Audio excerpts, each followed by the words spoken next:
What is happening, everybody? Welcome to another episode of Collecting Profit, episode number 140.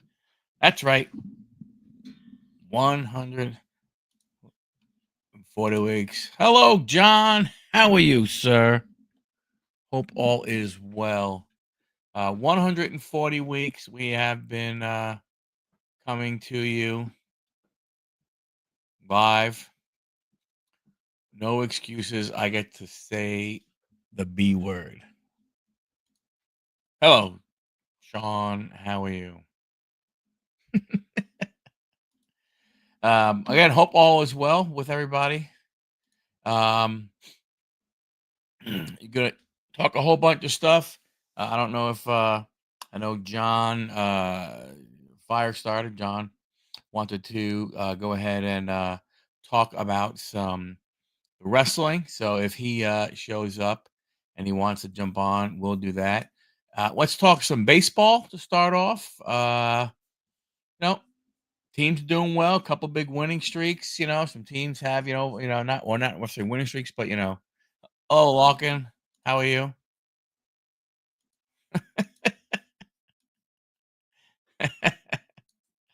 uh, Brandon was going live. He'll be a little late. No worries, man. No worries. Thank you, sir. Yeah, I knew Brandon was going over there for his. He's doing his VR stuff. I just got back for a meeting, so I wasn't able to get over there. But yeah, but looking at the we're man. Gosh, first week of September. What got about 22-ish games left in the baseball season. There are still a bunch of teams who have a shot at making the playoffs. They're gonna have to win a lot of games. But I mean, in the American League, what, one, two, three, four? There's still four teams that are 4 games or less out of the last playoff spot. So very attainable. I mean, these teams, I mean, they do have to jump some teams. They do have to play really, really well at the end, but it is possible. It is definitely a possibility of them going ahead and getting there.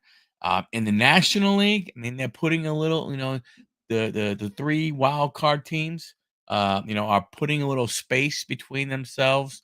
You have 2 teams that are 4.5 games out, but again, 22 games, it doesn't take much for one of these teams to sneak in. They get hot, and they win, 6, 7 in a row. And, team behind them, goes on a cold streak and goes, 2-5 over their next 7 games. They could make up that time. So baseball, the playoffs are definitely, interesting. Some of the league, the division races. I mean, Detroit's going to be hard for them. Sorry, Lockin. It's going to be hard for Kansas City to catch Detroit and 9.5 game, lead. But in the East, Boston and New York are only 2.5 games behind Toronto. Seattle's only 3 behind Sean's Astros. And Sean, what did you think about what Flammer did? Was that on purpose or was that really an accident? National League East, Phillies up 6 over my Mets. Mets are going to have to settle for a playoff. Nobody wants AL West. Yeah, AL West is fine. I mean, Texas is only 5 games out, so it's going to be interesting. The AL West is a little on the crazy side. Uh, NL Central, Cubs are 5 over Milwaukee, behind Milwaukee, and then in the West, the Dodgers are up 3 over San Diego. So, I would think for the most part, uh, the National League East and National League Central are. I mean, I don't want to say they can't get caught. The leaders, I can't say. I really can't say Philly, even at 6 games, can't be caught. We've seen it before. It could happen very, very easily. The same thing in the Central and the same thing in the West. So playoffs wide open. It's going to make a great, you know, uh, end rest of September, and the beginning of October. Uh, so it's going to be really interesting as we go. The rest of the season. Teams are really going to have to.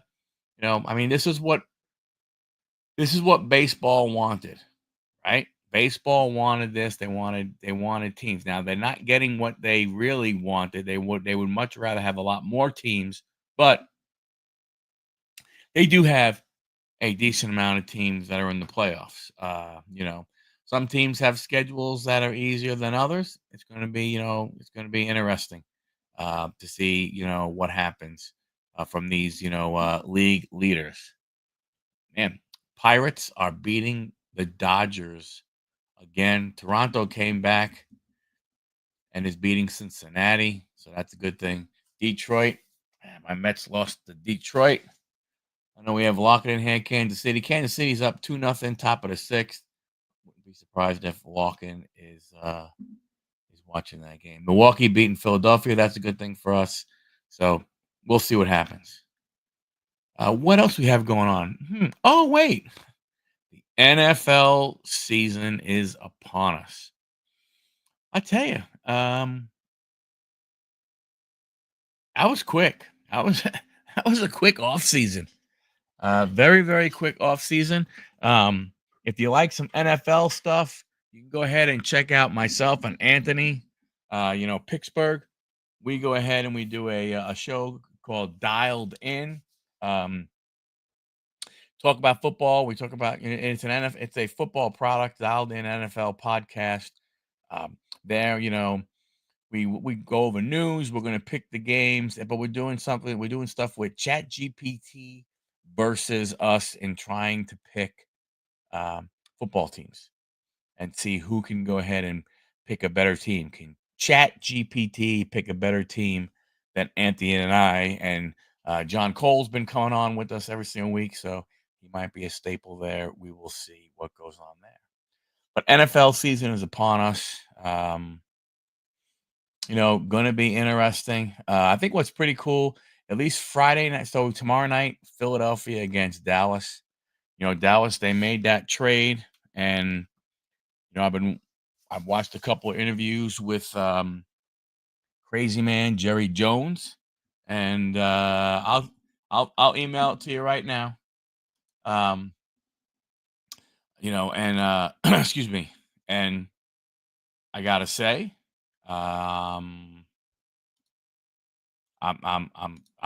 surprised. I don't understand. Hello, Chuck. How are you, sir? John, it's coming. I I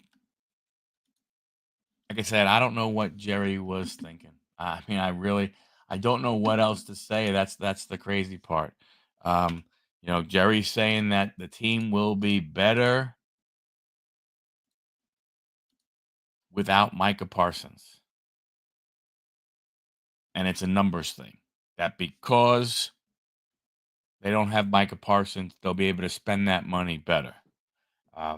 It's weird because it makes it sound like he expected Micah to go ahead and give a discount. But Dak didn't. So why should Micah? So to me, Micah should not have taken any less money than what he thinks he deserved, and I'm glad. The Cowboys, they are irrelevant. They're irrelevant, Larkin, but everybody talks about them. They're America's team. They're probably the most monetarily valuable team that is that is out there. So it is what it is and everything. I mean, probably. I don't think you're wrong. But you're talking about top 3, top 4 best defensive players in the league. What's up, Johnny? So, brother, I want to let you know before you get started, I did invite Sticks and Brandon. I was over on his giveaway stream. Nice. So, figured might have them come in and join us. That'll be awesome. Well, Well, we'll give them a little more time before we hit about the clash. We'll talk some more football. Yeah, Lachlan, I understand what you're saying about if it was the Jaguars, the Cardinals, but I mean, you're talking about a top 3, 4, defensive player in the league, and to me, I just think anybody would for what they got in return, if they would have got a better package in return, I can understand that. I also don't think that the owner of and either one of those teams would literally stand up there and go, "Hey, it's going to be better for us because we're going to be able to pay 5 or 6 other players," um, which is an asinine statement for that guy to make. So you're right. I don't think it would have been a deal because I don't think those owners would have been stupid enough to say some of the things that Jerry says. you know, but look, tomorrow night they're going to raise the banner in Philadelphia. The Eagles, Nick Soriano already said that those guys are not going to be out there. They're going to stay. They're going to stay in the clubhouse, and wait. And when that's done, they'll enter and everything. And to be honest with you, I mean, I hope they beat the snot out of the Cowboys. You know, sad thing about the Cowboys is nothing is gonna change anytime soon because I don't necessarily believe that even if Jerry were to step down and his son takes over, I don't think his son would do anything different than what Jerry's doing. I gotta agree with you there. So I think unfortunately Dallas Cowboy fans, I don't know how I don't know how they get better while the Joneses, are still going to own that franchise, unless Stephen Jones is just playing by dad's rules right now and following and being in lockstep with him. And then all of a sudden we see a different person, but nothing makes me believe that to be true when you hear some of the comments that he makes also. True. In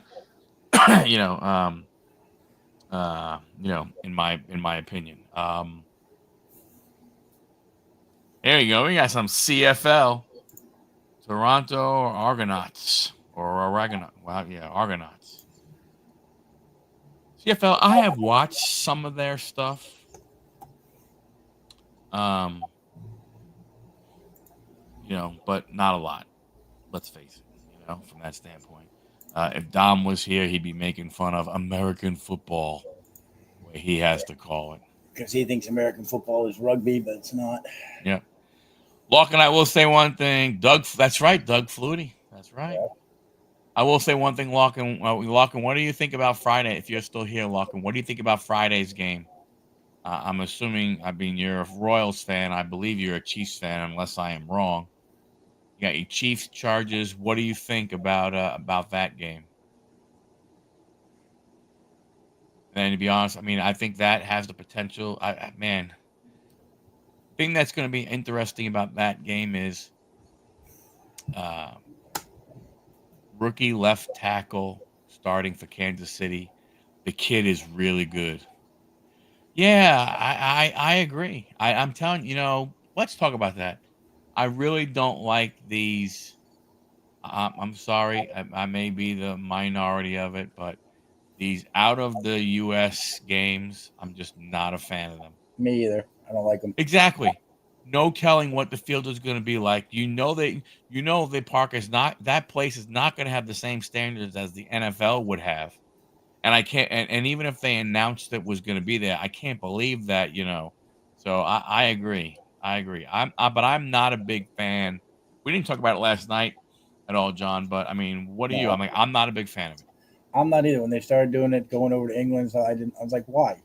What is the point? You're already getting TV coverage throughout the world to begin with. Why do you need to play games there?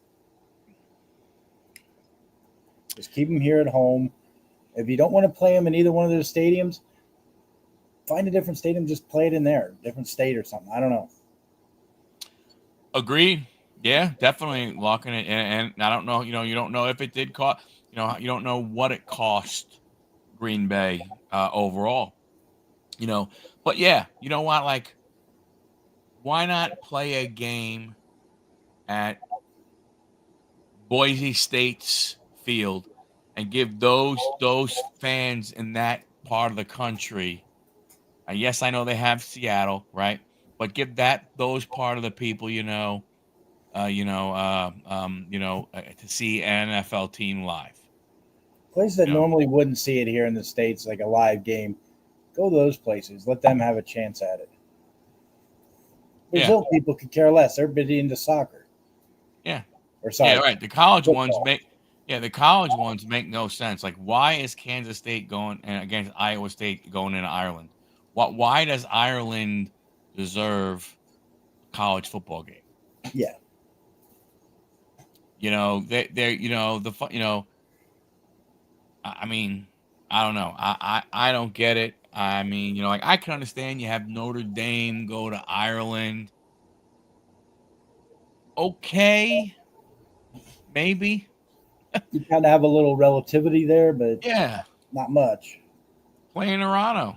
Play in Toronto. Serious. Yeah, Yeah. yeah, So yeah. yes, that's another one. I mean, why not go there? At least there you have a football stadium that you're going to. Not saying, like, you're not converting a soccer stadium. I believe that's what they're doing in Brazil, right?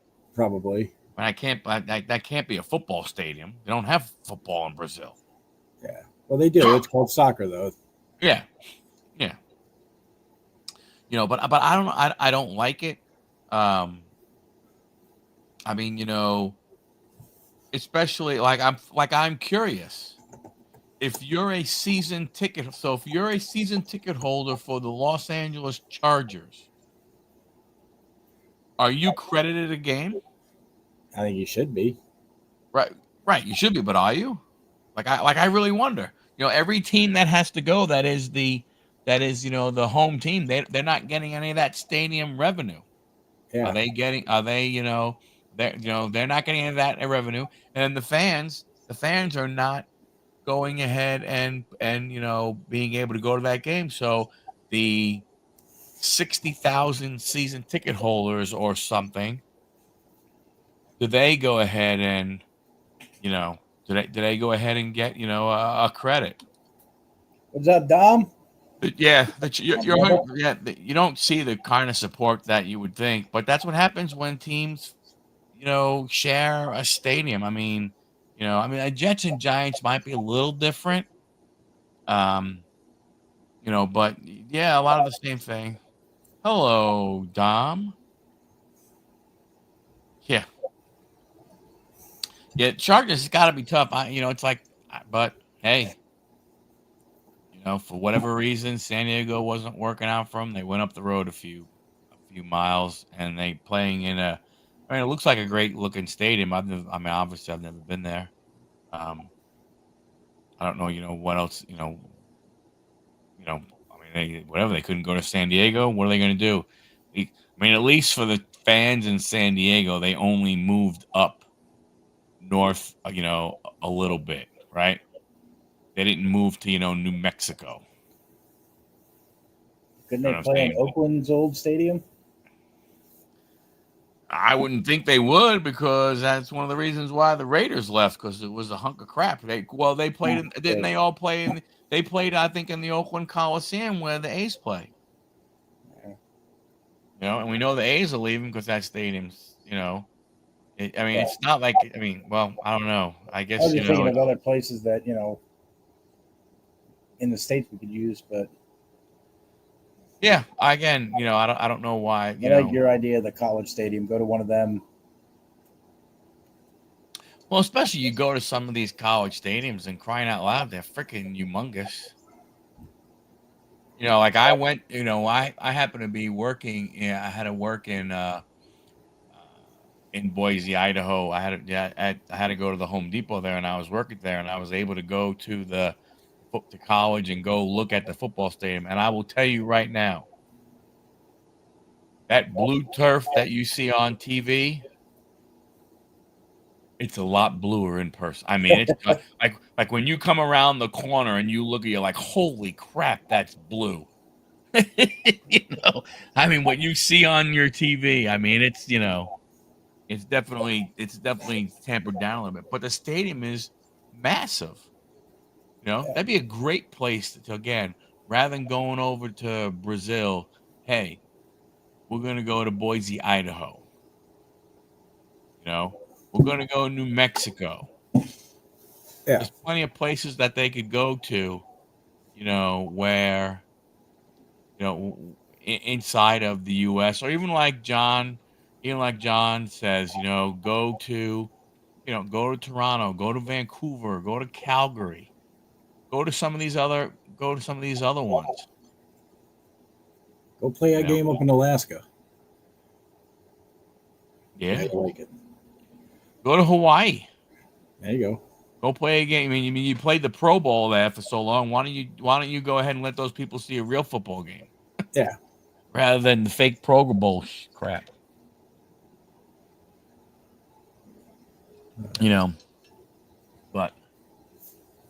But man, I tell from a hobby perspective, I don't know if you heard. Did you hear about a bunch of the stuff that went on? There was, I guess, a little brouhaha. No. Going on with RGL, Run Good Life. No, I didn't hear that.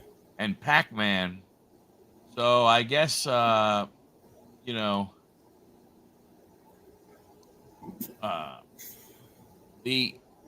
was it? So the basketball, the Panini came out with a 20. Dom, we don't tell you what to talk about on your channel. We don't go ahead and say any bad stuff about what you talk about on your channel. I'm gonna get there next, Luck, and I just wanted to hit this one first. So you don't like it? Jump on here with us, Dom. Panini came out with this 24-25 silhouette project. Okay.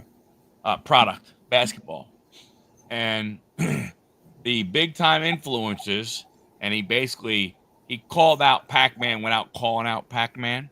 Was like, these people, all they care, they're like most of these big influencers, they only give a crap about their next paycheck that they're getting from the arena club by pushing their stuff. And so this product should have been probably somewhere in the neighborhood of about $500-$600 a box. First off the line, like, sells out because all these these, we'll call them the big time card influencers, with the big sub counts, all talk this product up way more than it should have been, and they were selling for about $1,800 first off the line, about 3 times what they should have. And they came down a little bit, and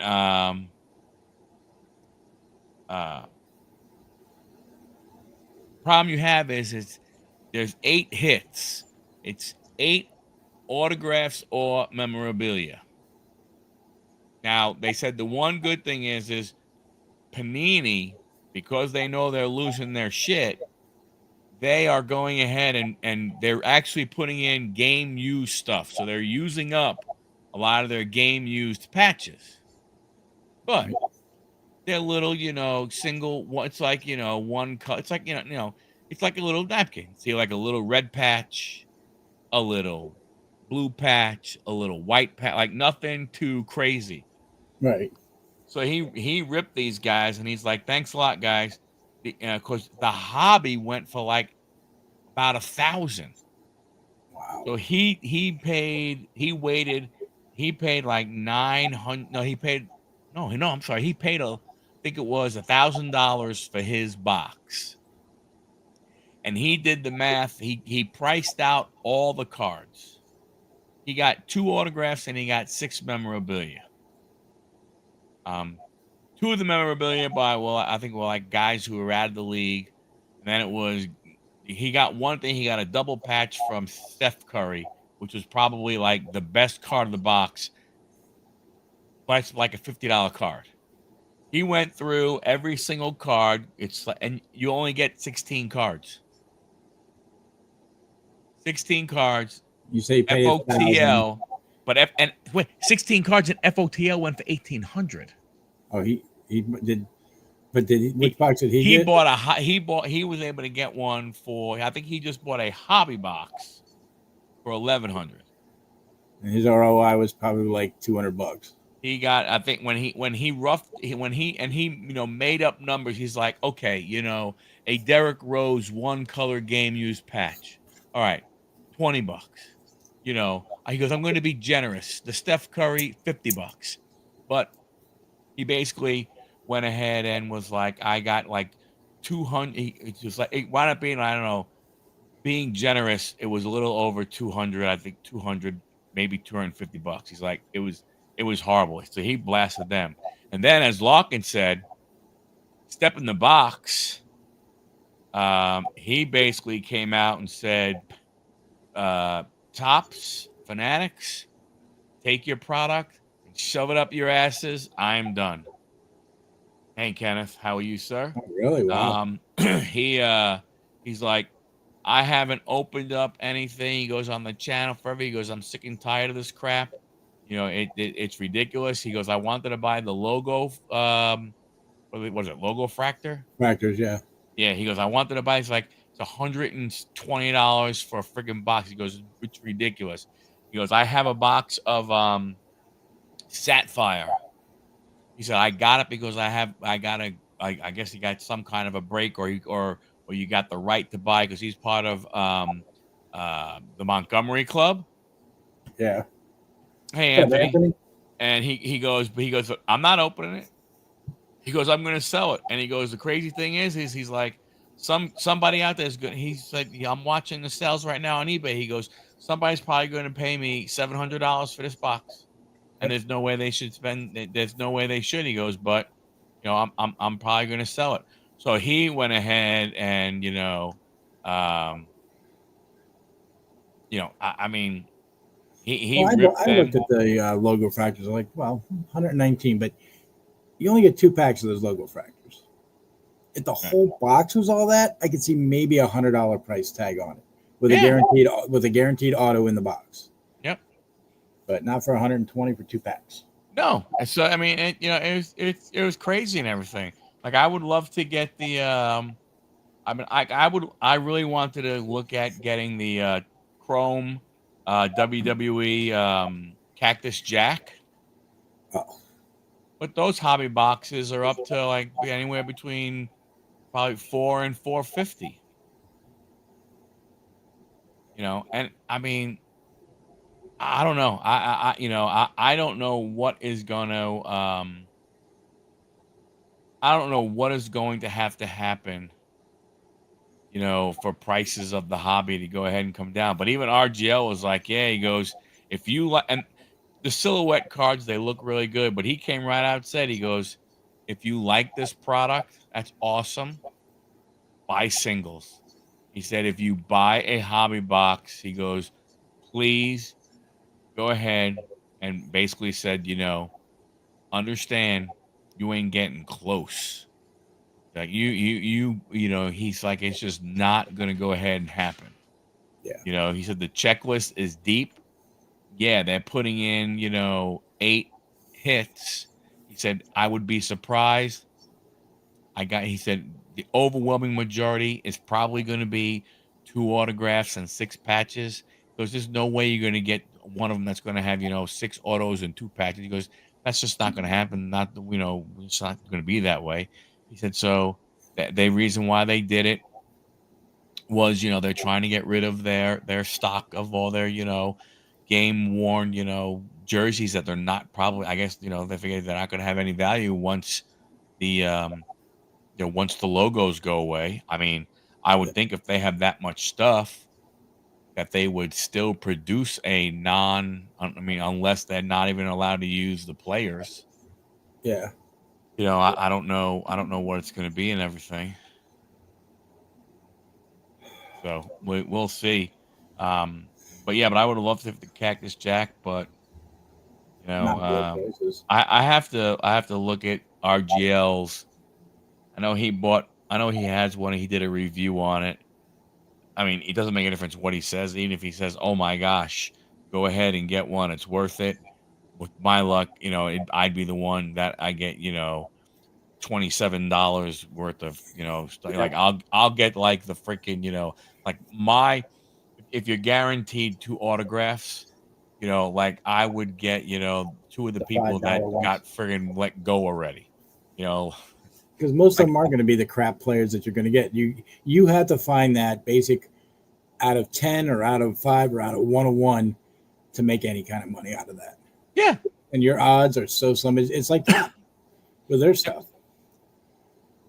I think the only way we get baseball, you'd have to almost boycott them. Everybody that ever buys cards, just boycott it. Yeah. And I don't even know if that would be a guarantee, but I You're not understand. alone. You're not alone, John.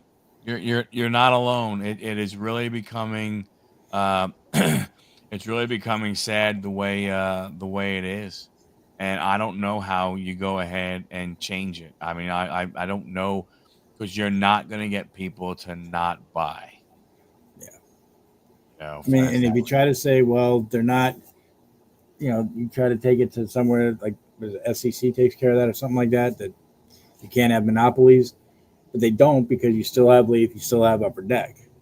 Until those kind of companies are gone, it's not technically a monopoly in the full sense. Well, I mean, it's not a monopoly because they'd have to have everything. They'd have to get soccer. They'd have to get hockey. They'd have to get all the other kind of stuff and everything. Do I It's see it not a as set of relics. monopoly? It wasn't a set of relics. It was out of one of those hobby boxes, you can get it's 16 cards. You get 8 hits. Well, and a couple numbered cards, but your 8, you get your 8 hits are a combination of relics and autographs. They just hang on a minute.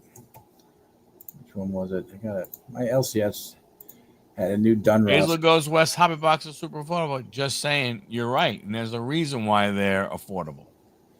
So Panini Dunross hobby box now is literally 8 cards per pack, 1 pack per box, 3 autographs, 1 memorabilia per average, and it's $270. Well, look who it is. What is up, YouTube fam? Hello, Mr. Loaded. What do we know? You two look rather handsome for this time of the night. No, I feel underdressed. The camera does wonders. Oh man, you look particularly ravishing, my friend. Thank you, sir. Folks in the chats, thanks for kicking it with these two chums.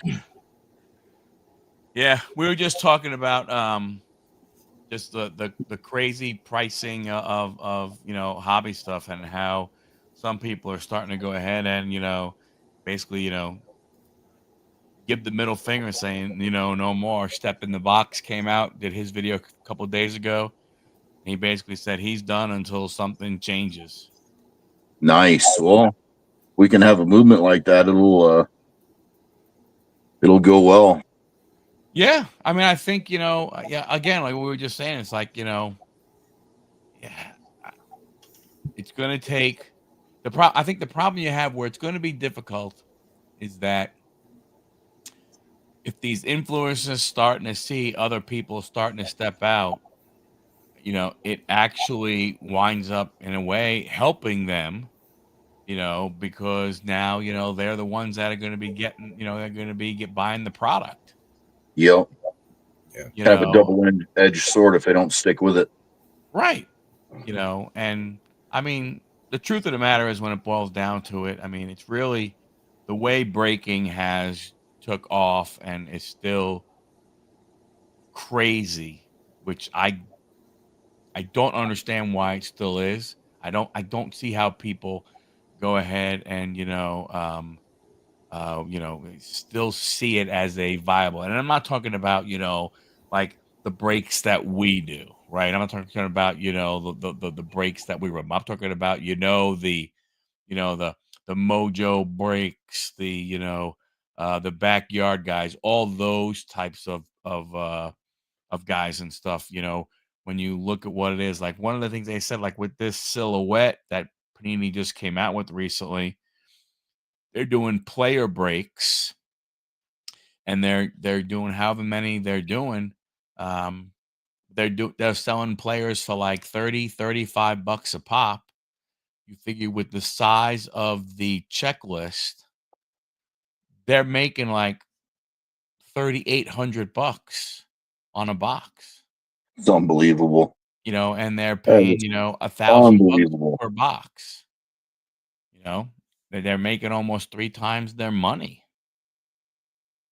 That's a little on the crazy side to me. Especially with kind of the economy, you wouldn't think there'd be that many people that's got that much money just to throw. Yeah, but the big companies, they do because they do, Brendan, because they know they're going to go ahead and sell it. They have such a following that if they do this and they say, "Hey guys, we're doing player breaks, and every player is going to be 30 bucks, and there's 200 players, in a checklist." Yeah, we'll sell a player for 30 bucks. That's okay. What's a lot of money when you friggin' add it up? Oh yeah. 200 player checklist. Even if you're paying, I mean, 200 players, you're selling it by 3. That's $6,000. See, even if the box is crazy and it costs you 2,000, you're still making some serious bank, on this stuff. So it's like I said, I don't know I don't know what the turn is going to be. I really do think it's going to be interesting once we see, like, there's like once we see Tops, or I should say, sorry, Fanatics have everything. It's going to be real interesting, in my opinion, at that point, to see what those guys are going to do.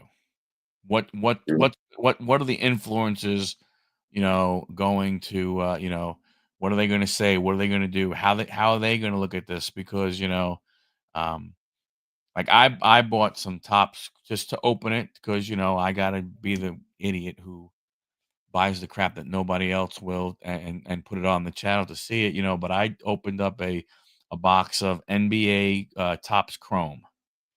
And the thing that gets me is this: when I look at that product the way it is right now,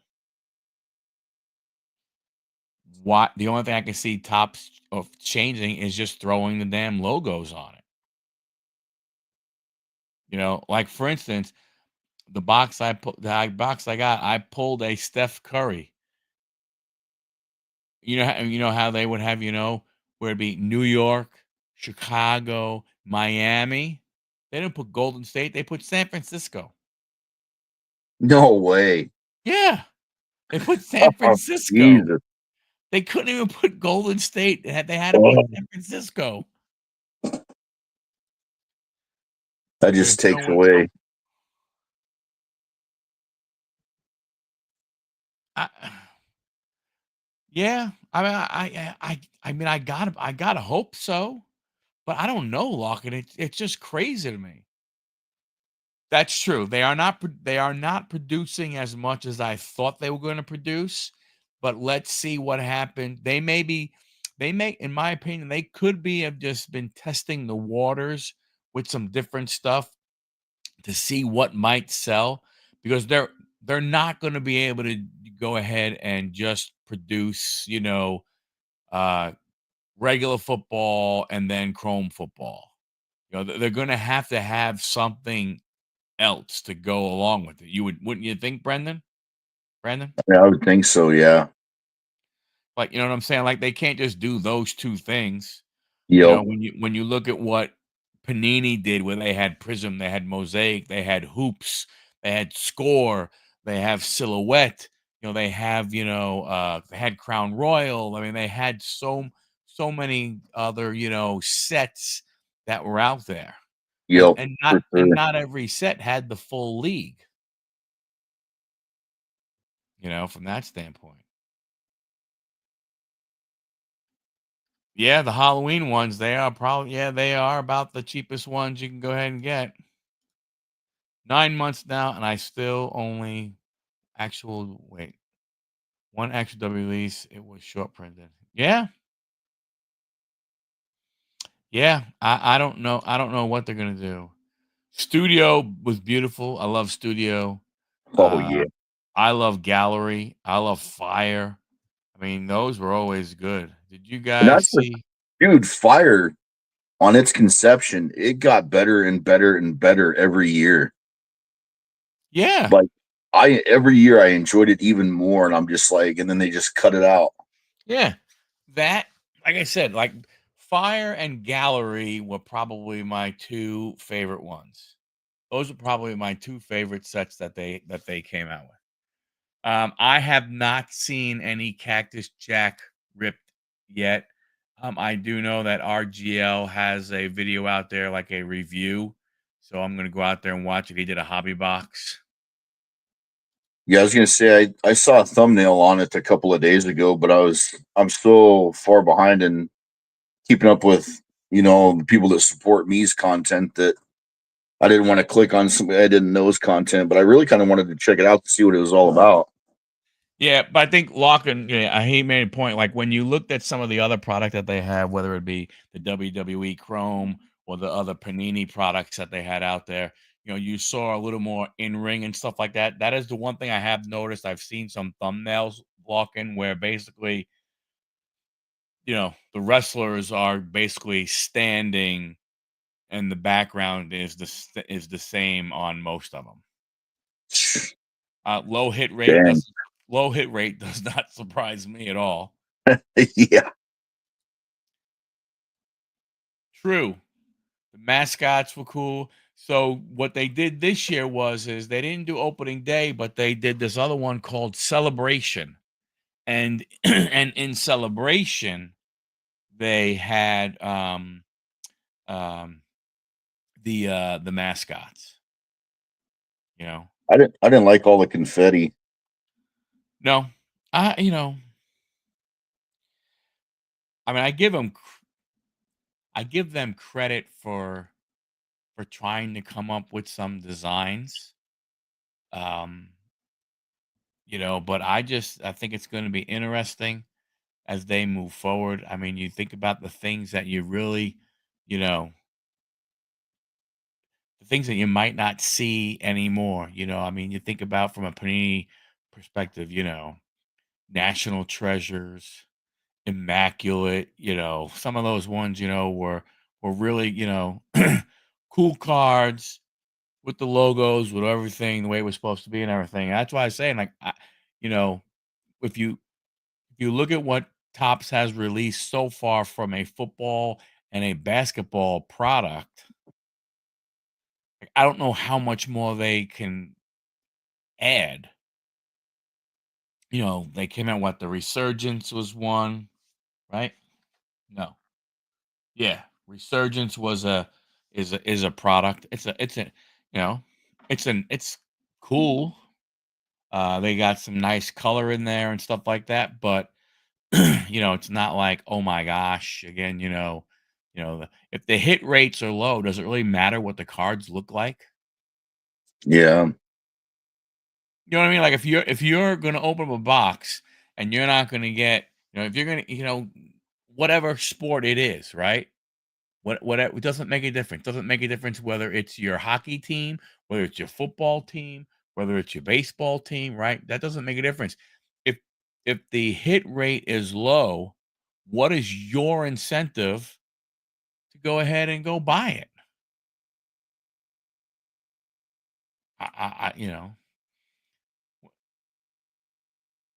True. Baseball will take a back seat to the NBA and the NFL. I agree 100%. You don't have an LCS near you. It's hard to get new product. But I haven't seen Allen and Ginter here in at least 3 years. Holy cow. Man, Sorry, I'm back. we can go ahead and get that. Matty Ice. So, Maddie, How's it going? Matty was at his daughter's cross country event. I hope she absolutely killed it, Matty. I hope she ran like Forrest Gump. Yeah. I'm looking at these the celebrations. They're not bad, I guess. I don't like the little eyes with the fingers poking out on some of the cards. Yeah, I mean, like I said,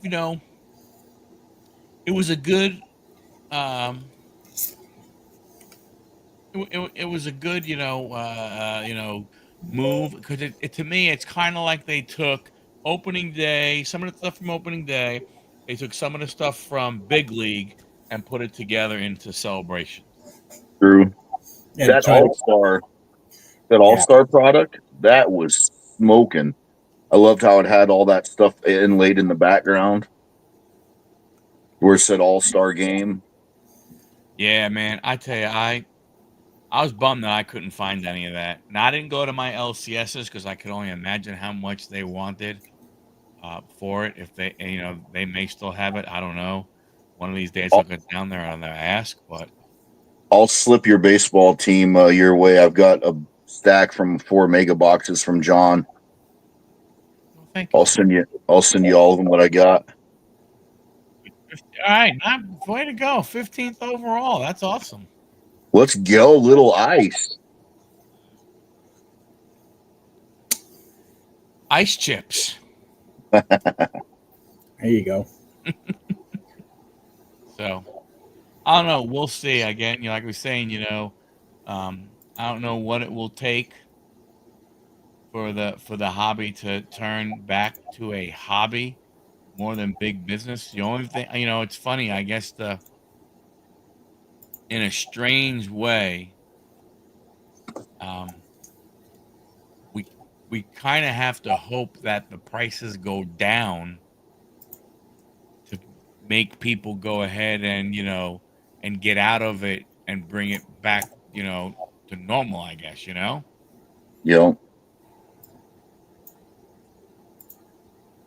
kind of like high prices doesn't feel worth it. Yeah, you're right. You're 100% correct. If that's because that's what's going to happen, John. You're going to open up a hobby box, or you're going to open up a mega box, and you're going to have 40 cards, and you're going to get 3 or 4 inserts, and everything else is going to be base. Yeah, maybe you get an orange wave or a red shimmer or a blue prism, but who cares? Because the truth is the guy you're going to get is not still going to be the guy you want. You know. Yeah, that's the thing that's the thing that gets me. Hey, Brendan, how you doing? Um, that's the thing that gets me. You're taking that the new collectors that you need, the new hobbyists, the youngsters, and if you don't have mom and dad's, bank account, it's going to be tough for them to go ahead and get in it. So we'll see what happens. Again, it's going to take a bunch of people standing Yeah. up and saying no more. Not going to take it anymore. Just like that movie. I want you to run to your windows and scream. Because I would like to have gotten one of those Bob Ross boxes. They're up. They were on the site for $350, I believe it was. None of them under $700 to $800 now. Yeah, oh, That is ridiculous. that is. yeah, you're Ow. right. You're right, Lachlan. I mean, you might be able to find a box for maybe $25. But it's. I mean, but you're gonna buy a blaster of top series 1 for 25. I mean, I don't know. I don't know what you're not gonna really you're not really gonna run out that much. But to your point, the cool stuff that the kids see if they're watching online or they're searching on eBay, Yep. they don't they don't know enough to know that, kid, your chances are really, really low on getting that.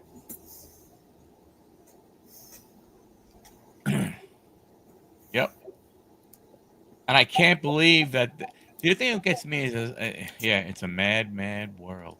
I can't I can't believe that the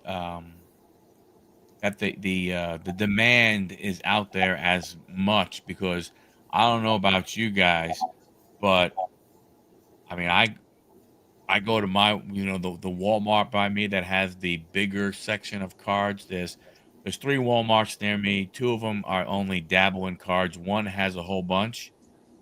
And I'll tell you, that thing is loaded with cards, loaded with basketball, loaded with football, loaded with hockey. Yep. They do, and they'll have some baseball, but they'll have what 24 feet worth of cards, and they'll be packed, Yeah. packed. I was there today and I looked, and I did happen to find some Chrome Mega boxes and blasters, but that was it for baseball. Yeah. Everything else was basketball, football, and hockey. And it's all crap stuff that nobody wants. Well, Dom says Bob Ross's estate gets nothing, so screw them. Why does every junk swag era have to outdo the last? That's a great question. That is really a great question. And, I do believe we are in that second one. When you look at print runs and you look at all this crazy ass stuff, I mean, it is definitely, definitely there. And you look at so much stuff sitting on the shelf and the retail stores by me, it's crazy. The only ones that don't have a lot of retail are the ones who have shrunk it down. Like I have one Walmart here.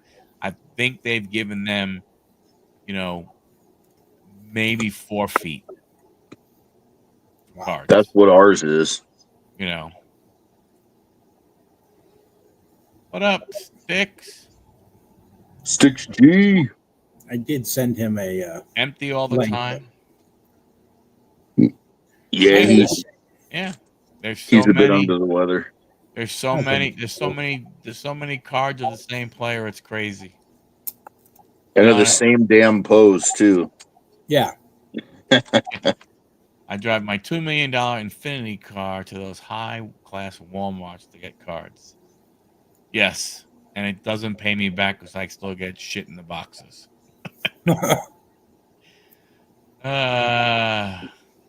Facts. You know. But back to the one about the junk wax. The good thing about the junk wax back in the day, they didn't jack our prices. Yeah. It's still the same price. You got, I mean, yeah, you knew it was a bunch of crap, but and when you didn't even have all, of course, you didn't have all these series 1, series 2 and stuff usually, but when you did, it was different pictures. It wasn't the same picture they used throughout the whole entire series. How long is it going to take for the $10,000 a card rookies to be worth the same as rookie cards of the Hall of Famers back in the day? I think certain ones of them are right now basically close to it. I mean, Yeah, I'm not touching a Mano rookie, but that's different. Oh yeah. Well, you know what, Brad, I think the other way you got to look at it from this is that how many of these rookies that probably will not have the kind of careers of the Hall of Famers rookies cards will get close to that value once people realize, oh crap, this guy really sucks. Yeah. I mean, you think about it, or this guy did something stupid. Think about all those Wanda Franco super collectors, right? And who That's a was real it? outie, bro. I mean, you think about it, right? There were, I think was it Step in the Box or something? It might have been him who he hit some, one of one Wanda Franco and everything, and he sold it right away and everything, and the guy made out like a bandit, Yo. you know. I did the Connor same thing. Bedard. I mean, Connor Bedard, from a hockey perspective, that is a really good example. Yeah. An 18-year-old kid, 19-year-old kid, you're paying all that kind of money and you don't even know. Yo. Well, me and the wife at a pro debut, a Wonder red autograph out of 5. I turned around and I said, I'm selling this. I don't like the guy. Ended up, I think when we first got it, put it on eBay, I think I ended up getting like $600 for it. Yep. That did go up a little bit, but then, of course, once he did what he did, now it's worth $10, if that much. But that's why I'm saying, that's why, I used to get, People Me too, man. would ask me and stuff and say, "Hey, oh man, you see posts, man, I got this player, man, this card, a first Bowman Chrome refractor, the 5 autograph. Holy cow!" And it's like, unless you're a super fan, sell that card, get your money, and don't look back, because look at how many of them. Okay, look at Drew Jones as an example, right? Remember his 101. They wanted $250,000 for it. Kid pulled it. They bet him. Look at Mac Jones, that kid who picked it, and he got 100. He got $110,000 for the Mac Jones. I think it was like the Infinite Black 1 of 1. If you're that guy,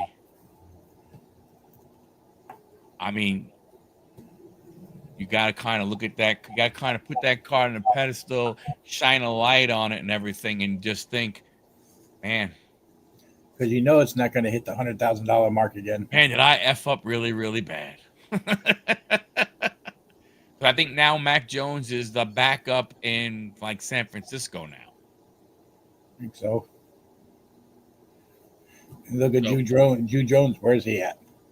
Yeah. You look at a lot of these kids, I don't even look at Ricky Cons until they play with it. Yep, that's a great idea. No, I'm saying that the Feeble, however you said it, I'm sorry. Bible goes west. Yep. Yeah. Those cards are worth a lot of money to whoever owns them. I agree with you, Corey. Collect them, but don't put a ton of money into them. And if they get hot, you sell them at higher end. Yeah. It's almost like playing the stock market, really. Yeah. I mean, I think that's what I'm saying from a standpoint of is, if you hit somebody, unless you're a fan of the team, you're a fan of that player, chances are, if it's a young guy, cash out when you can, and don't. Yes, will you have what ifs? Sure, Right. but guess what? You'll have less what ifs than you will more what ifs. You'll have less good ifs on the bad side than you will on the good side. There'll be way less good ifs. If this happened, oh my gosh, I can't believe it. Oh my gosh, look at this guy. Oh my gosh, look at that guy. But if you're a fan of the guy, then you don't care. It's not about the value of the card. Right. And Right? we got a perfect example with Brandon, really, with the 101 Kobe Mayo that he pulled. It's not autographed, but it's out of that All-Star set. He's a rookie. How's he doing? You know what I mean? Where's that card? I mean, now Brandon might just send that card off to somebody, but who knows? If he decides to sell it, It's in the rack for somebody. that's good. Is he with the Marlins or is he with Baltimore? I think he's Baltimore still, isn't he? Yeah. He was in the Orioles jersey. Yeah. Yeah, like I said, to me, but if you're a fan, you don't worry about it. Right. The value does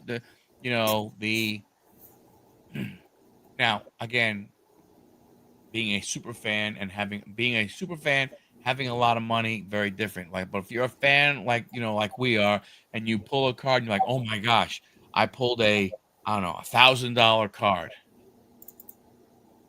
You go ahead and you say, hey man, that's cool. This is awesome. If it goes down, you really don't care because you're a fan of that player. Right. Whoever that is. Whatever the sport is. Or if it's if it's a wrestling card, if it's if it's a crazy ass rugby card, I could use the well, I could use a Dom custom rugby card right about now. yeah.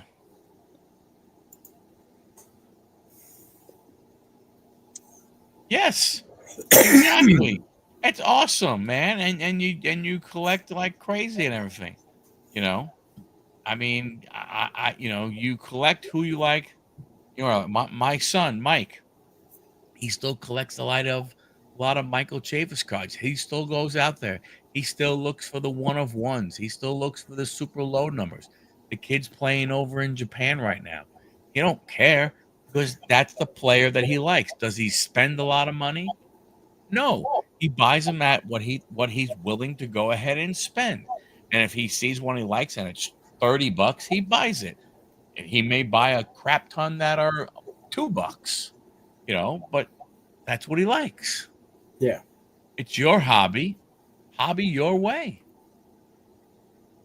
So that's what I think. I agree I've with always you. thought that and stuff.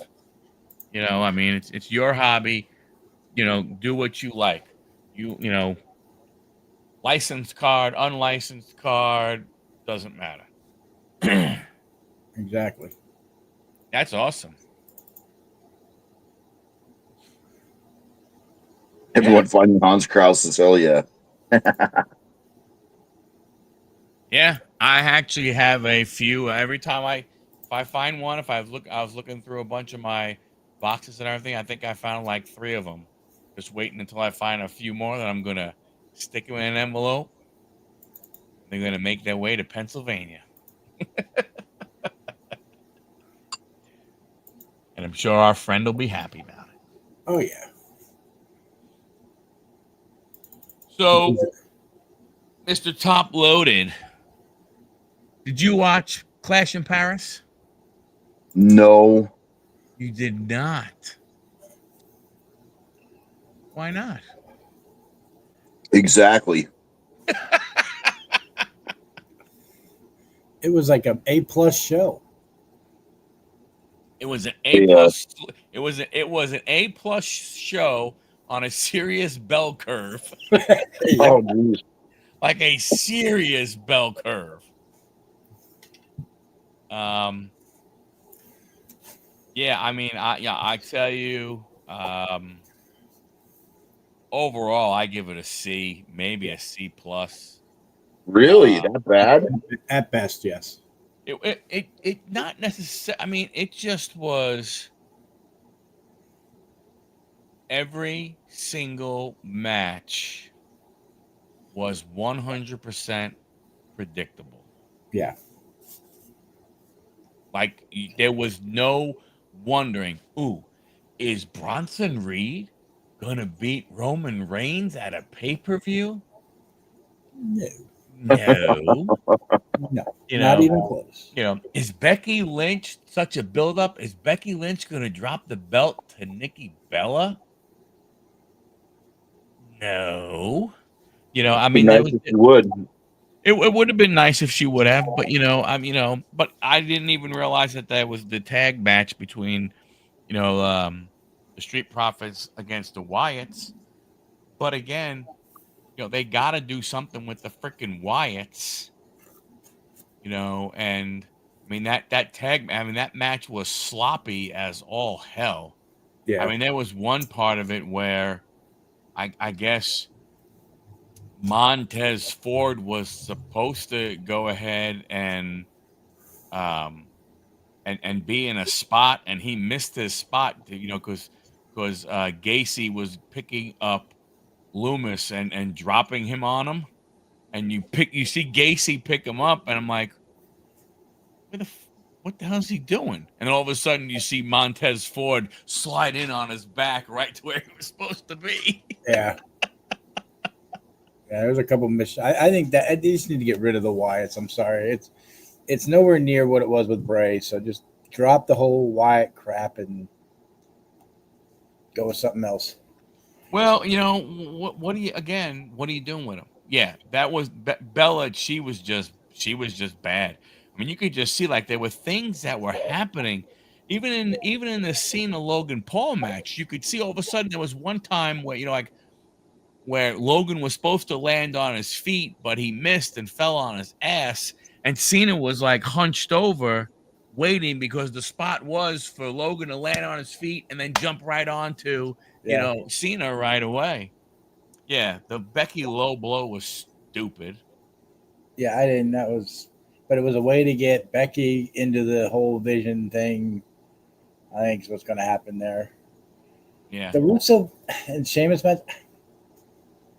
I don't know if that would be. I don't know if that was the best match. I mean, I like the Logan Paul and Cena match just because how they were doing other people's moves, which I thought was kind of interesting to watch. But Yeah. I think this was Rusev good and Sheamus, from an action standpoint.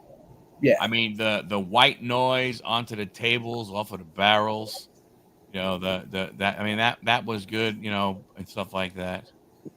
Bella shouldn't be there. Paul shouldn't be there. Wyatt shouldn't be there. Roman doesn't want to be there. Pretty much sums up the card. Yeah, I mean, you know, they had to do the whole thing with Roman so he can go shoot. Probably he's going to shoot more of his, what is it, Street Fighter? I think so. He's shooting Street Fighter, so they needed to go ahead and, you know, have Bronson and Braun, you know, beat the crap out of him and, you know, so he can be out indefinitely with injuries. Yeah. And not only that, and then you look at the standpoint, and there's a great point right here, you know, and you have Julia, who is an unbelievable in-ring talent, and she's going up against freaking Meech and shit. You have Stephanie Varkar, who you have to figure out now. All of a sudden, I was like, in the past, when shit like this has happened, what would happen with Naomi? The number one contender pretty much became the champion. Yeah, They've done that in the past, but nope. Sorry, Stephanie. We'll let you know what's gonna happen. And you're still the number one contender. yeah, So that means I'm good. So that means they're gonna have some kind of a tournament, something to go on that Stephanie then really shouldn't be a part of because she should then automatically get the winner of that. right. I mean, it just, you know, stupid. And not only that, about Julia, what has she wrestled like twice since she's won that US title off of Vega? I think so. Casket matches were fun. No, Yeah. just bring back the hardcore title. There you go. I get down with that. Street Profits. I thought at first when they came out in that well, whatever that game was gear, I was like, oh wow, they're gonna win. But then as the match went on, I went, oh wow, they're gonna lose. Yep. Now, all you have to have happen is Eric Rowan will get involved and Uncle Howdy will get involved, and then it'll be that way. You know, from that standpoint. I mean, you know, I only watched it today. I didn't watch it. I stayed away from everything and stuff like that. But when I saw that the whole thing about, you know, the Bronze being thrown out, and if they come back, they're going to be suspended without pay. I'm like, okay, Who's Becky's going to getting in. interfere on the part of Seth? Becky's getting involved in some way, shape, or form. What's it going to be? And then, you kidding me? I'm always 2 steps ahead. I was like, yep, there you go. All right, now I know what's going to go ahead and happen.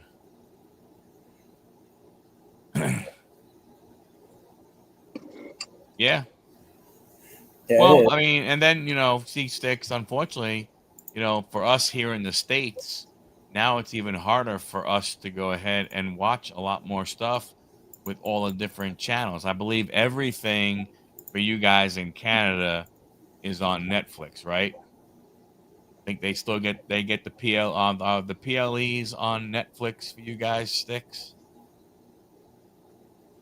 I know we got to pay $30 if we want to see them. $30 a month. Yeah, you know, I don't know. I mean, our truth. I like the old R Truth, but again, what did you do with it? You had this big uproar about R Truth being let go. You do this whole big thing about him coming back, and what have you done with it? Absolutely nothing. Nothing. You had him involved with the Damian Priest thing, and then that was it. Yeah. Yeah, Netflix. So I might be going ahead and getting a VPN and figure out how to make it think that I'm, you know, in another country and then just watch everything on Netflix. There you go. So Did you watch? Oh, that would be odd. When did that happen, Walken? I was hoping something like that was going to happen with AEW. And then friggin', speaking of AEW, you see they decided to change the start time of their event. Is it All Out, I think? To start at 3:00 because it's the same night as WrestlePalooza, because WWE scheduled over, went ahead and purposely put WrestlePalooza on at the same time. So AEW decided to go with a 3 p.m. start time. Ugh. Yeah. I Tell think us the about whole it. thing is going to end up backfiring on WWE with the whole ESPN thing. I hope it does. Yeah, Now, they did. Did you get a chance to watch Raw? I did not get a chance to watch Raw. I know Sammy won. I know Sammy beat Solo. Yeah. I don't know what's going on. I mean, did they give any other hints to anything else? Did Uh, they say what was going on with the women's title? Because that was supposed to happen. I can't remember if I watched that or not, that part of it or not. I don't think they said much about it, really. Well, no, because they had EO back there and talking to what's her name, Rhea, and then Asuka got in the middle of it. That was really about it there. You had Jey Uso go up against Braun Breaker. Of course, got the crap beat out of him. His brother comes out, and you hear Jay, like, as they're closing the show, say, I can't do it without you. I can't do it without you. So they're coming back together. Yep. As a tag team. You had the whole thing with Becky Lynch and CM Punk. She came out and basically berated him, slapped him in the face. Seth came out a little bit to the front of the stage and then left. The one thing I did see that there was some people on X that were like, look at it. A man wrestler, no showing, no work or no showing, Becky going ahead and slapping him. Oh, yeah, she slapped the crap out of him and put her head in him like she was motorboating his titties. That's what it looked like. And then you see her leave. And then CM Punk goes backstage and asks him where Seth is. And Adam's like, he's like, why don't you go to SmackDown on Friday night? And CM Punk asked where it's at. And he said Chicago. So we all know what's coming. AJ Lee.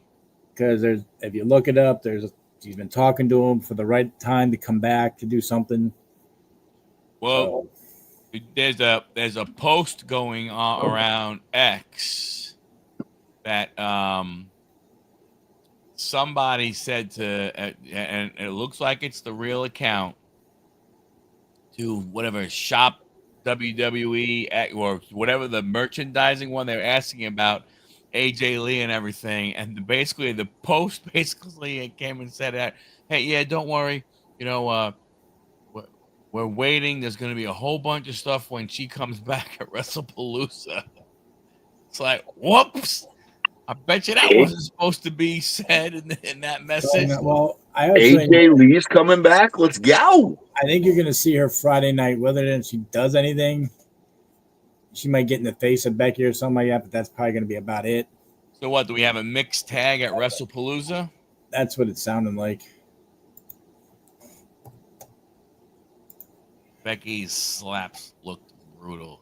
They looked like they were just kind of like if you had those like plastic hands. Oh yeah, those clapping hands. That's what it kind of looked like. It was like she was like, it's like you should have gave her just like like a scarf or a napkin. I hit you. So I don't know. Like I said, to me, the one thing I didn't like about the program was, in my opinion, the only match I thought could go either way was Sheamus and Rusev. But the funny thing is, I mean, that's a non-title, kind of match. I mean, I'm saying, like, every other match you kind of knew. I mean, you just just kind of knew what was gonna happen. It was just you were just wondering how, Yeah. you know. Like they're not gonna have, if Roman has to go away, that he's. I tell you one thing.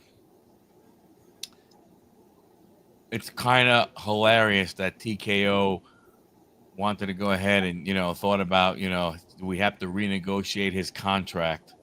When you see what happens when his music hits, Yeah. that crowd was flipping nuts. I mean, they probably went 10 minutes just going absolutely bonkers for him. And I tell you, I think Cena's entrance, I think he got even more of a pop, you know. But I think it was interesting seeing Smiley there, lime green shirt guy. Yeah. I didn't expect that. How did that go with Actually, Cena? How'd that go with Cena and Logan Paul? It wasn't terrible, but predictable.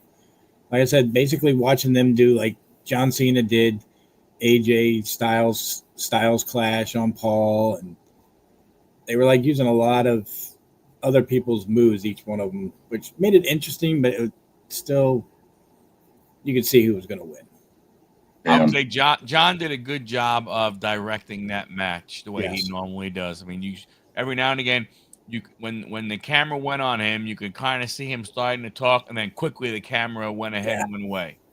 You can see he was telling Logan, "You need to do this. You need to do that." Yeah, as soon as you can see that the camera that he was telling him, talking to Logan, the camera quickly switched, to a different angle. I did find that that tweet. Sports Illustrated even says it about it's the actual official shop handle about, hey there, of course we wouldn't expect that. With AJ Lee's return to the ring, we are looking to have some fun gear, hopefully in time for WrestlePalooza. Be sure to you're signed in for updates at the latest updates and inventory. Yeah. So yeah, it's that. Like I said, I believe you're going to see her Friday night. Not going to be big. It's going to be just a talking segment, and then they'll probably have the match, like you said, WrestlePalooza, which is a stupid name for a freaking PLE. Well, that's old ECW.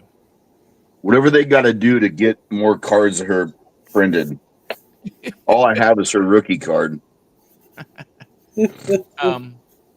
Well, you figure to do it right, you have to figure. I don't know if there's a run or anything, but to get the most juice out of the fruit, you kind of figure maybe either Seth or CM Punk is in the ring. They call out the other one, and then Becky comes down, or down, and then they're going back and forth, and then all of a sudden you hear AJ's music hit. And I'm not saying they fight or anything along those lines, but that's how you're going to get the biggest pop. Oh, agreed. You know what I'm saying? So you let CM Punk, again, I don't know how that works, how the three of them get in the ring, what order they get in the ring, but I think you would have those three in the ring, and maybe there's a comment of, you hate my family. You told me you hated my family, because that's what Seth said, in the ring. I hate you. I hate your family. I hate everything about you, blah, blah, blah. And then bang, AJ's music hits, and she comes down. Do they fight? I don't necessarily think so. Although you would think they would probably have some kind of fisticuffs. And then Nick Aldis comes down. All right, we're going to settle this at WrestlePalooza. Yeah. Maybe slapping each other in the face or something.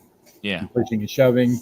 Then the guys get involved and they separate them and they start to go out. And then that's when Nick comes out and says, enough. We're going to just settle this. But I think it was, maybe Larkin said it or something, or one of them is that, one of the things that, one of the things that happens is the storytelling has become very dry. You know, like for instance, let's just just look at Logan. Well, not Logan. Look at well, if you look at Logan and Cena, right? One shot deal. Okay, there's no storytelling with Cena. Right. I know Lesnar came out, and I think that's going to be saved. But you got to figure AJ Styles and Cena have to fight at some point in time. Makes sense for that to go ahead and happen. But But you look AJ at style, yeah, they will. I think. but you look at Bronson Reed and Roman Reigns. Okay, so the Shuafala, the tribal thief, lost. He got the shoes back, threw him into the crowd. Which I Okay, thought was really cool that he signed him right there and tossed him in. I thought that was interesting. very cool, right? But he does that. Then Braun Breaker comes, and Braun Breaker does what he does there. So, all right. So when Roman comes back, are they picking up this? What now is he feuding with Breaker because Breaker was the one who went ahead and caused the problem? Was the guy who? I mean, so like again, where are you going? I think what I think they're going there with is when he comes back, he'll face off against Braun because he already did Bronson. And then I think they're setting this up for Survivor Series. That's a bummer, Lockin. Is what I'm thinking. But what are they going to do with it for Survivor Series? You're gonna have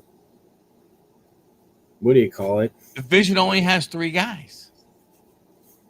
Do they make it a mixed match with the women involved, possibly? But that still only gives you 4. They'd have to find, which I'm sure they can find a heel for Seth. And I mean, you could have Roman, Jimmy and Jay, Punk and AJ to give that team. But then again, Punk and Roman really don't get along, so who knows? I don't think you could do the women, and here's the only reason why. It would depend on because you can't do it Survivor Series War Games because you can't have all of them in there because all of a sudden you can't have Bronson Reed trying to tsunami AJ Lee. There'd be nothing left of her. You know what I mean? Like you can't have that. And if you did a traditional Survivor Series, once one of the women's loses, the other woman has to go ahead and leave also because she can't wrestle against any of the guys. It's not like either one of them is China or Nia Jax. I'm sure you got a point there. You know? I don't know. They're doing something. I know they're planning on something. I don't think Knight's going to LA Knight going to join the Vision. That'd be interesting. Hey, John, thanks a lot, buddy. Appreciate you being here. Thanks a lot, pal. Him and Jay are going to have probably something at some point before then. Especially, yeah, it seems as though that would pay to go that way, but I don't know. I mean, Jay, look, he had his thing. He had his moments. Yeah. He got an IC title run, short. He had a world championship run, short. But he's had him. He needs to get back with Jimmy and just have the Usos back. Right. Because they are, because I mean, I like Jay. I like Jay as a wrestler and everything. He doesn't cut it as a singles wrestler. Right. Now, if that's because of so many years of being a tag team wrestler that he can't go ahead and he can't figure out how to be in the ring by himself without getting breaks and stuff, because he's admitted that he gets tired when he's coming, like the long walks he takes through the crowds and all that. And Jimmy really hasn't done much singles wise, so I mean, it just makes sense to put them back together. It does. It makes a lot of sense. It definitely makes a ton of sense. But does it make a ton of? I mean, you know, again, Because they it doesn't. already had their fight against each other, so that's done and taken care of. Right. You don't have to worry about that. So now it's just basically put them back as a tag team and maybe have a run and dethrone Wyatt. So I don't know. Well, who's the other tag team champions? Who the hell is that? Is that bad that I don't know? Wow, I really don't know. Grinds his gears is when they go to the entrance and halfway go to a random backstage segment. I know. Yeah. The New Day. No, not the New Day. No, it's not the New Day. Not the New Day. I don't know. But like, I don't know. It's like, I don't know. To me, what gets me more than anything, and we've talked about this before, you know, all I hear about when I listen to some of these wrestling pundits, oh my gosh, look at Finn Balor and JD McDonough. Oh, that's yes, yeah, Forgot. yeah. Judgment Day. You know, people talk about NXT. Oh my gosh, this guy Obafemi should come up from NXT. Trick Williams should come up from NXT. This guy should come up from NXT. Where are these guys going to fit? Yeah. And what are you going to bring them up for? Like if you're gonna take an Obafemi and you're not gonna bring him up to go ahead and be a headline guy, have him stay and keep doing what he's doing at an NXT until you think he's completely ready to go ahead and come up and do stuff on the main roster. They all can't be Braun Breaker. No. I mean, Tiffany Stratton, you look at her and stuff. I guess her and what's his name have broken up, it sounds like. I don't know. I don't keep track of that kind of crap of it, but Ludwig Kaiser.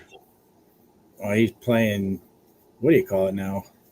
To me, here's what I think they should do. What I would love to see. I know they need a fifth one. And I don't know who it could be. But I think Survivor Series, the ultimate match would be you put, Dragon Lee, Ray Phoenix, Rey Mysterio, or the LWO, right? Those 5 guys against 5 El Grande Americanos. I think that would be like the perfect Survivor Series match. You already got 4 of them. True. You only need one more. You can figure out one more, but have a El Grande Americano team against the Luchador team. I think that would be a fantastic be an interesting one to say the least. Survivor Series match. That'd be super dope. Be a lot of high flying in the cages. Oh heck yeah, man! That'd be so cool. Somehow I managed to hit the mute button, and I'm like, why aren't these assholes talking to me? Like, oh, mute button's on. My bad. Wait, I got the other one for the vision. The other vision, they can figure it out. That would be great. Have Omos be the 5th one. That'd be like having Braun Strowman coming in an American Grande suit. Because you could have the vision. They can find people. You get Roman, Randy Orton. You get the Usos. Mm-hmm. And let's just throw Jelly Roll in there for him to do a swanton on somebody. Oh, my gosh. Yeah, or Otis would be another good one for El Grande Americano. He'll be El Mucho Grande Americano. It's funny, but I guess that's the thing, though. I mean, they're not really setting up anything for any kind of well, I guess they still have some time, but you wonder what a Survivor Series is going to be like if from what they have there. You wonder what they have going on, like from a storyline perspective. There are very few I mean, I'm pretty sure they have it already set out, but because they plan probably quite a few months in advance. I mean the women's stuff. I mean, I don't know how much of a monkey wrench Naomi throws into it, but you would have thought that if Naomi was not pregnant and on Saturday, or I'm sorry, on Sunday, Stephanie Varkar would have been there. You can't believe they would have taken the belt off of Naomi that quick. I mean, it's possible. I wouldn't see that. But then again, if she, yeah, like you said, if she wasn't pregnant. I mean, if she was leaving for other reasons, yeah, I could see it, but not because she's not going to wrestle. Yeah. You have no idea what the hell's going on with Tiffany Stratton and her title. You have no idea what the hell's going on with Julia and her title. Yeah. It's just amazing. That's what I mean. Like the storylines, I mean, I give them credit. They're trying to go ahead and set up, Io versus Asuka. I get that. I mean, that's Right. but at least they're trying to set that one up. They're putting things in place where but again, where that one's leading to, but they're taking us down that road. Yeah, because I think you're going to end up having a Rhea versus Asuka match to face Io. They're doing that, Jade match again. I mean, Jade Tiffany I mean, that I will say, out of the last bunch of PLEs, that would by far was the worst one to watch at all. I mean, just horrible. But it's a shame what they've made the product turn into. And the funny thing is they'll pack them in, and we're still dumb enough to watch it. I mean, so I mean, I just think what I find funny is when you listen to the pundits, the experts on the YouTubery, when they would talk about AEW, that's the one thing that they would always, the storylines. Oh my gosh, AEW. Tony Khan doesn't know storylines. Tony Khan doesn't do this. Tony Khan doesn't do that. It's like you nothing but some freaking WWE marks, man. Because if you were to friggin' sit there, you would friggin' see that the WWE is doing the exact same damn thing. There are more matches on cards that you have no idea from where the storyline is going. I get the Roman Reigns against Bronson Reed. You stole my shoes. I don't like, you got the dumbass with you. Makes sense. But now it's over. Because what is he going to do? Beat him up again and steal his shoes again? Yeah. So that one's done. I mean, I do like what they did to Paul Heyman in that, but very true. Yeah. Yeah, Paul Heyman had to go to the hospital after getting choked out. And wasn't there Monday night. By the OTC. Still in the hospital. Yeah. Just because he got choked out. He looked like he walked pretty good. Yeah, I know, right? But I can only imagine. My name is Paul Heyman. Oh, sorry, I can't talk anymore. But that's the thing that gets me. That's all I want to. I mean, and I'm not even saying I care about storylines. But if you're not going to have storylines, have a bunch of banging matches then. Yeah. Like the tag match was good, but it was predictable when you have three other people come down to the freaking ring with one team. They're getting involved in some way, shape, or form. Oh, yeah. So there's nothing special to it. Oh my gosh, no way. Now I know they tried to give you the false things aren't going well with the Street Profits. Oh my gosh. Right? Yeah. But But again, if you split them up, who cares? What do you do with them? Do you give Dawkins an IC run? Do you give, afford a U.S. run, you don't see any one of those as world champion. No. And what do? You split up the Wyatts. You can't do really much with them either. What do you have?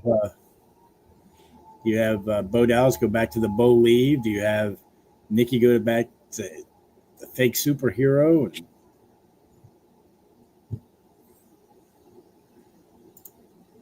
I know. I tried testing something, and I forgot how to take it off. So I got to figure it out before the next video, next show. Right. Larkin, I was just gonna say that. I think that's one of those things where you figure out somehow the next time you pull the belts off of them, and then you go, you know what, Wyatt 6. It's just not working out. It's just, I mean, there's nothing. You're not what we like. You didn't turn out to be what we thought was going to happen. We wish you the best in your future endeavors. Yeah, Nikki Cross does nothing. Every now and then, maybe she gets involved, but she just sits there with a face painted. Yeah.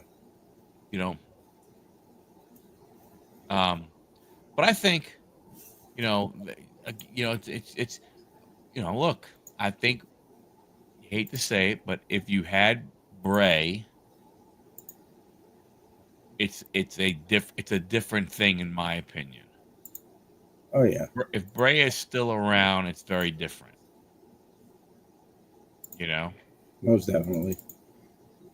But he's not. So now how do you make it work? Not what they're doing. And I don't know what when he had the first Wyatt family, they beat everybody up and everything. I mean, they were menacing figure, it was that type of thing. But you have, to your point, you not only do you have Nikki Cross sitting there getting paid, you have Rowan doing the same thing. Yep. He ain't doing much. He's not the monster that you would think. Not at all.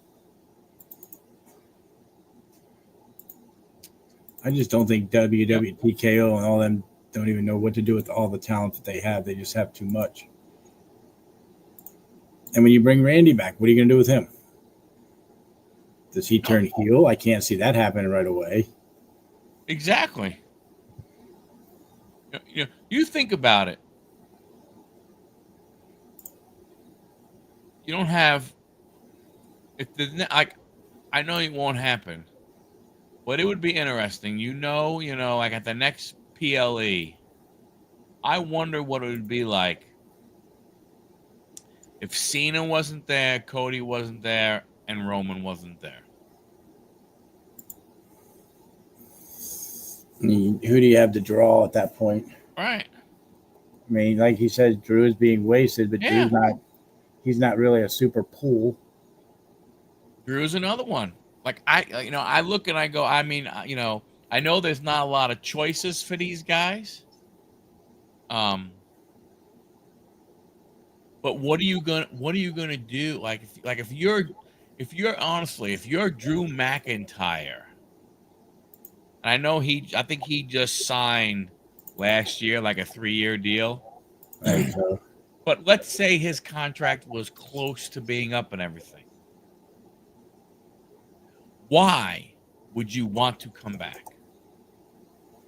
You heard? Did you hear what happened? Did you watch any of the videos or stuff like that about what the stuff that really happened? What happened with Karrion Kross? No.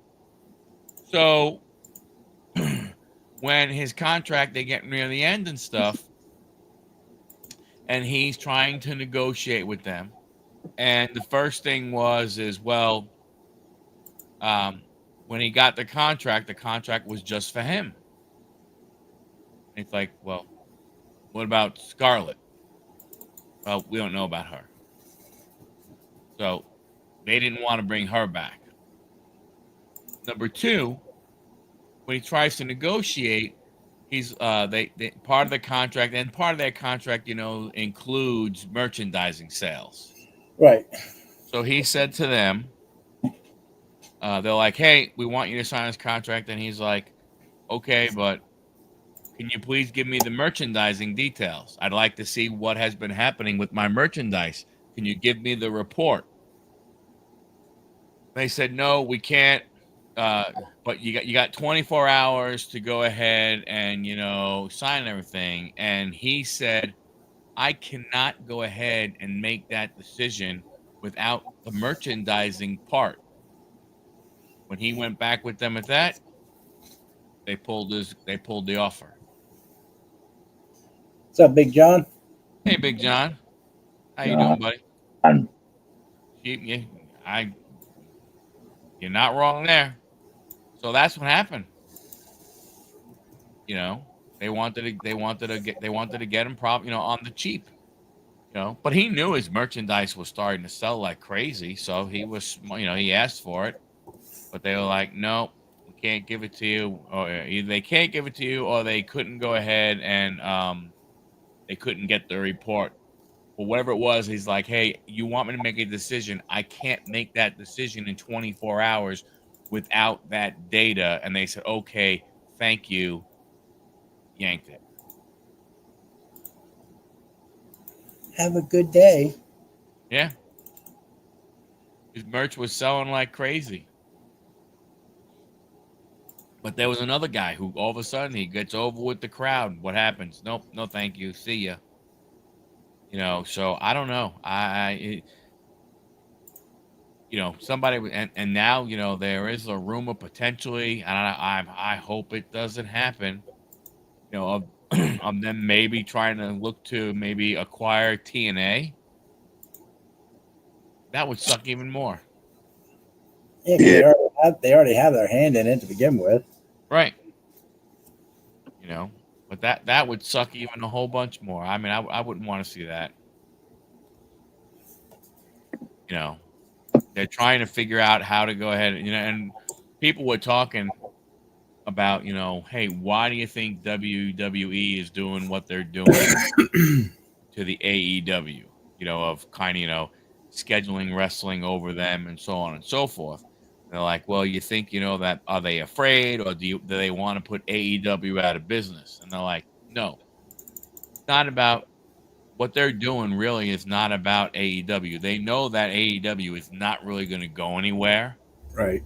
I mean, it's going to take a bunch more years, for AEW to potentially go ahead and go away and stuff like that. They said no. What they're really trying to do is stop someone else who might have it, who might be a billionaire, of starting up a wrestling, promotion. Right. Because it's going to take a while Yeah. before you see AW get to the size of WCW or something. Yeah. I mean, if they can get some kind of TV deal. I know Walking they just announced it. You got to sign up for HBO Max, and then you would pay $40 for their pay-per-views. I mean, quite honestly, I bought a couple of AEW pay-per-views, and I will say you get your money's worth, because them sons of bitches go on for a long time. I mean, like that all in one that they have, that they're starting at 3 o'clock. Don't be surprised if when WrestlePalooza starts at 8, if AEW is still not going on. I remember, I forgot one, and I don't know if it was just because it was Sting, but the one that where it was Sting's last match stuff. I think that wound up being like a 6-hour pay-per-view. It went from like 6 p.m. to midnight. Damn. Which is crazy. little bang for your buck, huh? But Very. but if you're paying $50 or $60, that's pretty darn good. I mean, and they throw matches, man, at theirs. They go crazy. Their pay-per-views are really, really good. I wish they could do like a Netflix type deal, or, figure out the pay-per-view piece. See if they can get the pay-per-view piece down a little bit more, even because of course if they go with an HBO, so you got to get an HBO Max. Okay, if they can, figure out a way to get those pay-per-views down another 10, $15, they'll get people will go. And especially if they can get their regular programming like a Dynamite, like Collision, like these other shows, if they could get them on that network, and it'd be worth it. Like it'd be awesome since you see WWE leaving Peacock, like AEW step in, and be like, look, give us a deal. We'll give you all the AEW shows and our pay-per-views all in one. Well, they can't because Peacock signed for Saturday night's main event. I'm saying, what is it, next year they lose that? I think they lose all of WWE on Peacock. No, I know at least next year they got all of they got the 4 Saturday night main events, I think. Sure. I'm not sure what they have, Oh, that's right. And they got they got all the NXT PLEs. So you'll still be able to watch your NXT PLEs.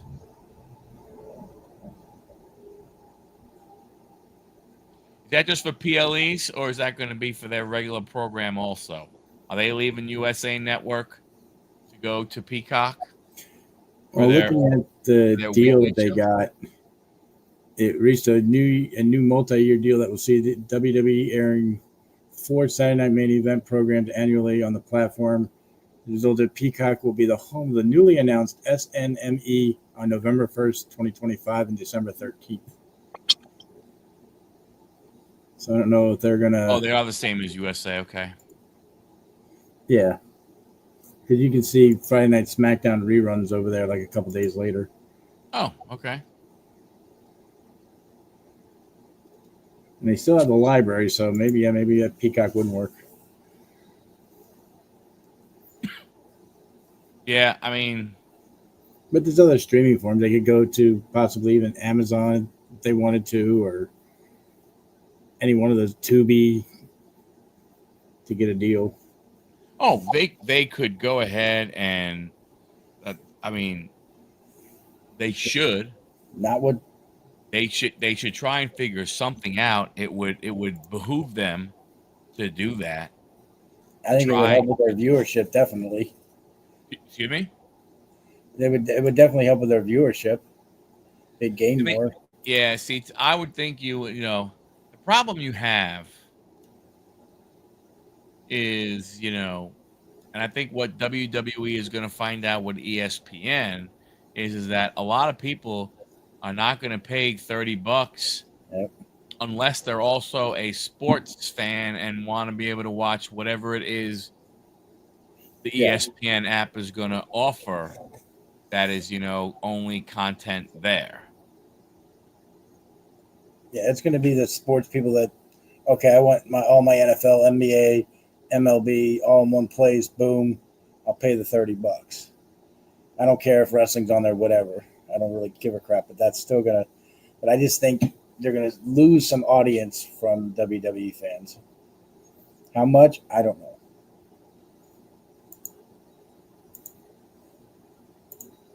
Well, yeah, that's what I mean. That's what I'm wondering.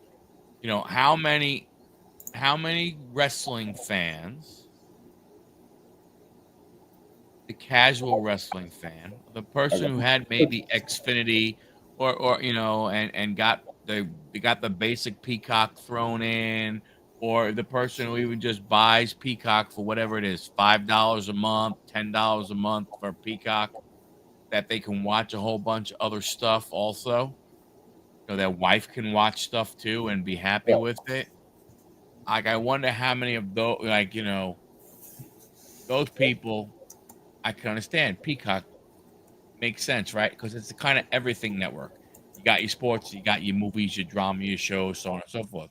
I like Peacock. You do? Yep, I like it. I got it. Yeah. But now you go ahead and you go to the ESPN app thing. Now that other programming is not there.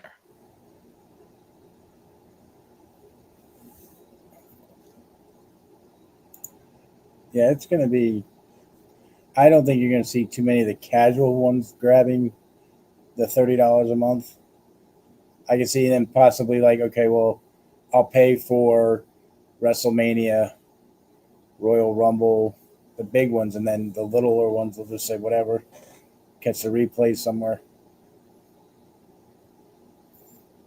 I watch AEW on a website that shares all shows, WWE, TNA more, and those numbers don't count.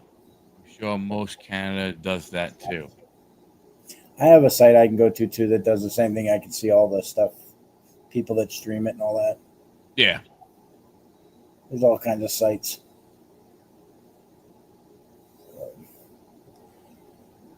But I just don't. I'm not paying $30 a month.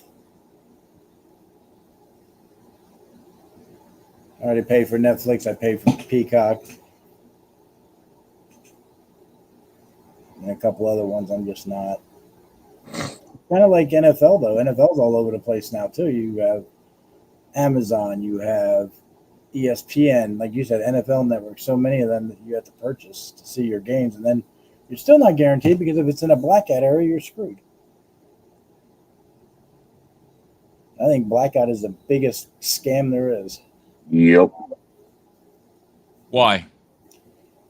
If you're paying for all those channels to watch the game, you should be able to see every game. I agree. You're paying that kind of money. Let me see. See what sucks for me when I move, and I move further north.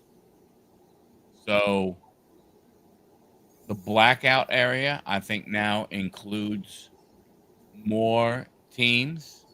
So, like for instance, the Mets are playing the baseball team from Atlanta, from Georgia.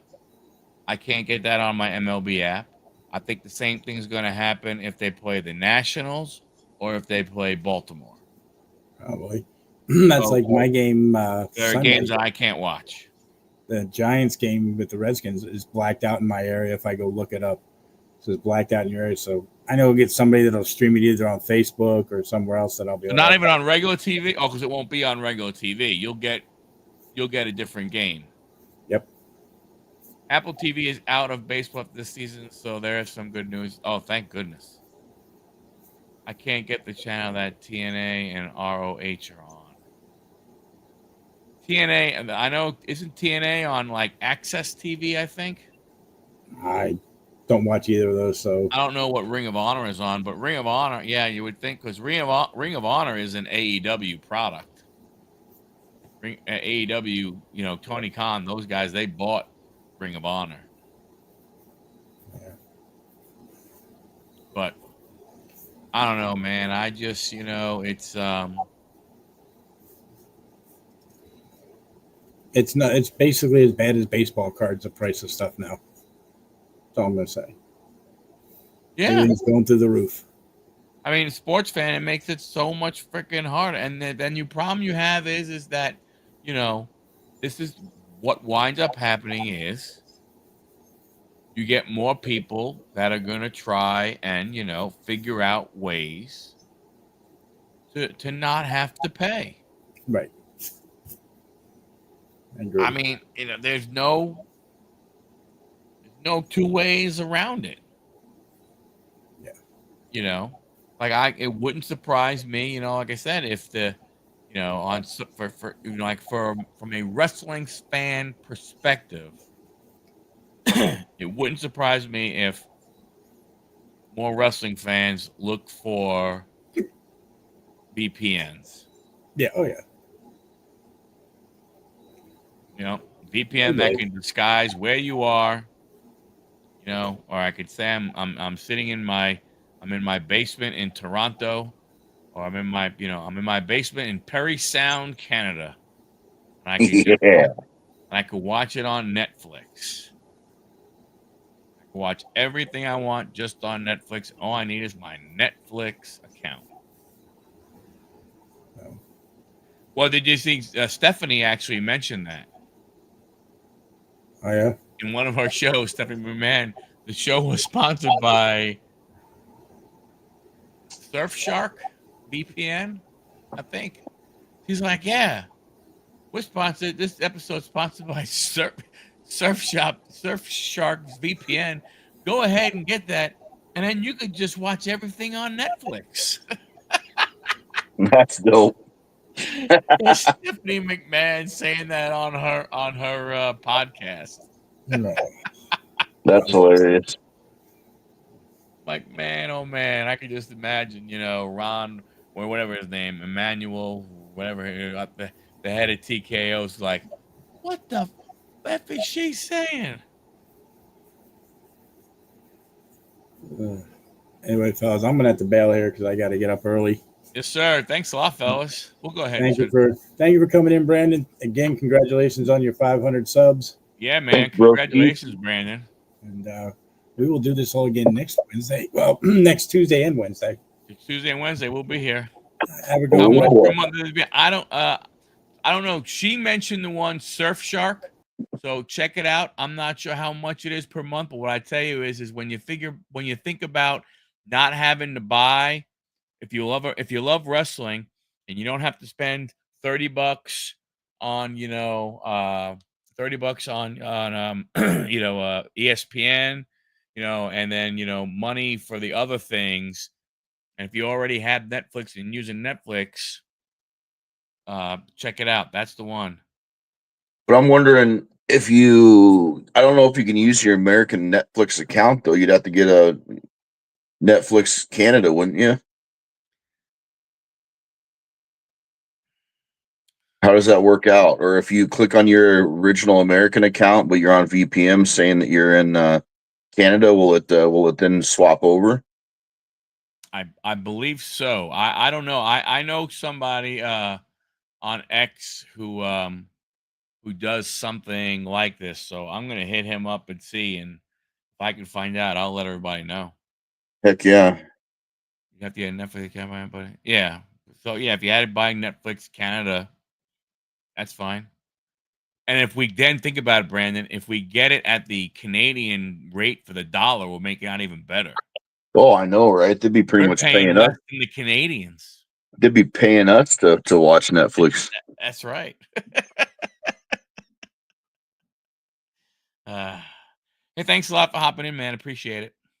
Dude, I wish I could have been here sooner. The stream went longer than normal, but not longer than normal, but longer than I thought. But it was a dang good time. Congratulations, sir. Thank you. Number.